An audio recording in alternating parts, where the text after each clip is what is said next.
Here to start us off, to share his story and what he has learned through his experience with OCD, please welcome Junior Yatin Bhat.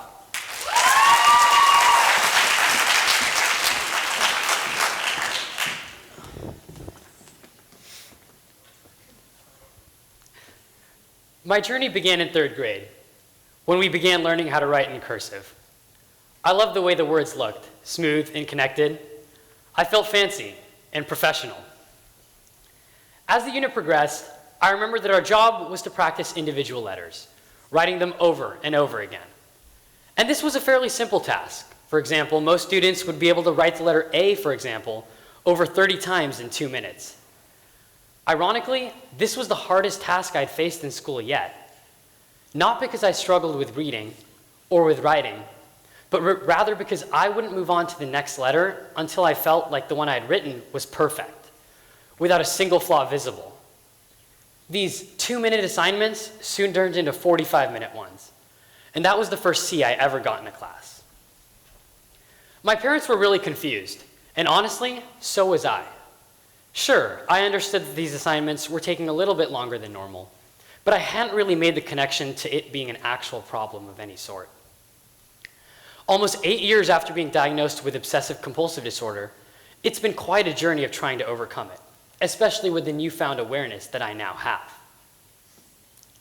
When most people think of OCD, they think of things like washing your hands, or counting to certain numbers, strange and eccentric behaviors. We've all heard the jokes people make when someone wants something to be just perfect or orderly. Are you OCD?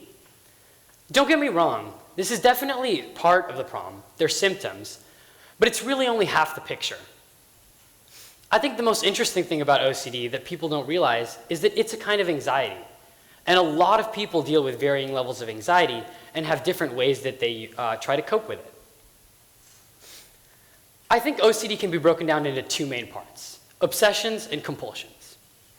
Obsessions are basically thoughts or images that cause you some kind of anxiety or discomfort. This is the more common part.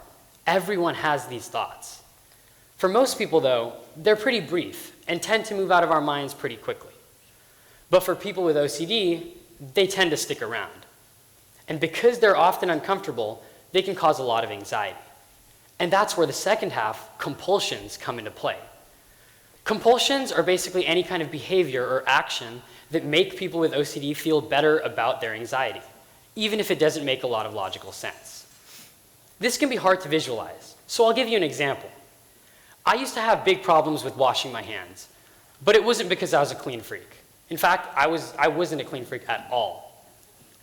My problem was that I had this idea that if I washed my hands and touched something, and my hands weren't clean and I got it dirty, someone else would get sick from that, and then they'd die, and then somehow it would all be my fault. It doesn't make much sense, I know. But that's just how OCD works. Our mind can be completely irrational. The main kind of anxiety I face appears in the form of intrusive thoughts, which are basically thoughts that can just pop into your head, and they're outside of your control. These thoughts, for me, usually fall somewhere into the category of jumping into the void. Like when you're standing on the edge of a balcony and you might think, wow, I could jump off this if I wanted to.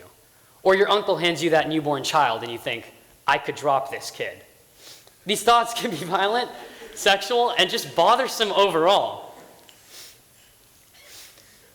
According to a study by UNC Chapel Hill, over 91% of new moms and 88% of new dads experience thoughts of harm coming to or of themselves harming their newborn children. How is this possible?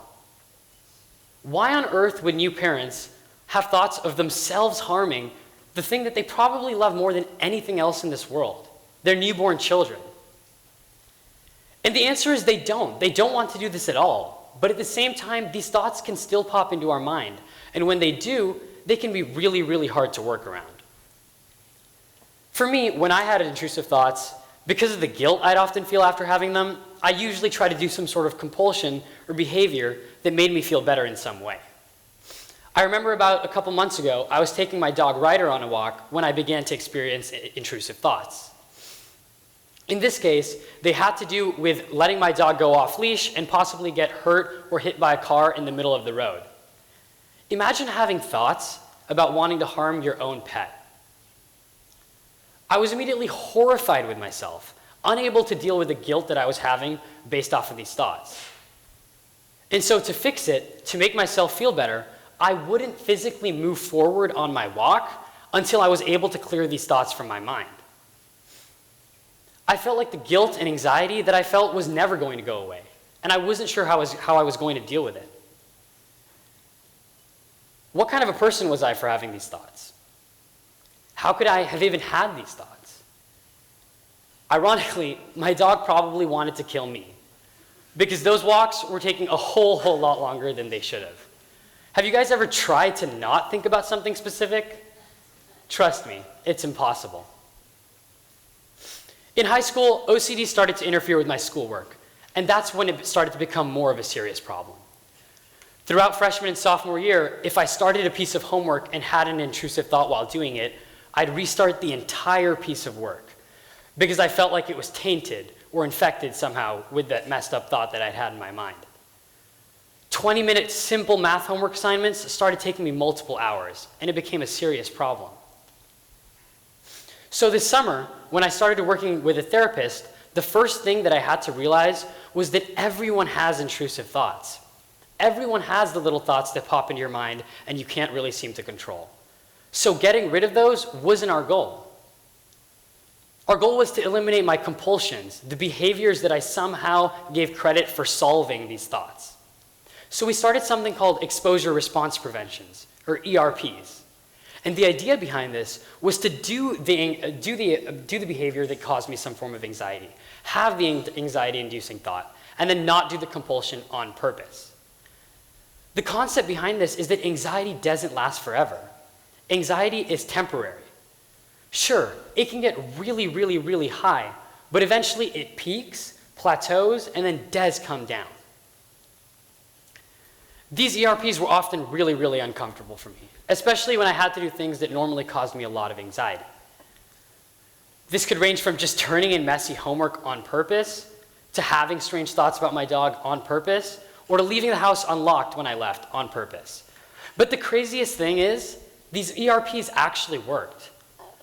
Over time, I began to notice that the level of anxiety I felt after doing these things was getting lower and lower. By facing these anxieties in a controlled environment, I was able to deal with them in a much more effective way. And eventually, these skills translated into my daily routine. Now, obviously, not everyone has OCD. But at the same time, I think dealing with OCD has changed my approach to life, and that, I think, is something that can help everyone. When we're really stressed or worried about things that are going on in our lives, it can feel like that feeling is going to last forever. And because of that, we tend to return to the people, the habits, the relationships that we know can make us feel better. But this is only a temporary fix. It doesn't solve the real problem.